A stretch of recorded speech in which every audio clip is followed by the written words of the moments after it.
Mga ka-vlogs, pag nagluluto tayo ng kalderitang manok.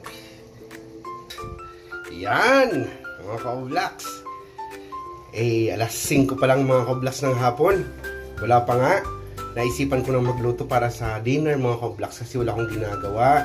Para yung anak ko, if ever na gutom, pagdating, so kakain siya mga ka-vlogs. Ito pala ang kalderitang manok, mga ka-vlogs. Para may iba naman. Yan, lagi na lang adobo. Yan mga ka-vlogs. Mukhang masarap to kasi ngayon na naman ako nagluto nito. Madalas kasing kalderita, baboy, buto-buto. Ayan, kaya sinubukan ko rin mag kalderita ng manok mga ka-vlogs. Ayan.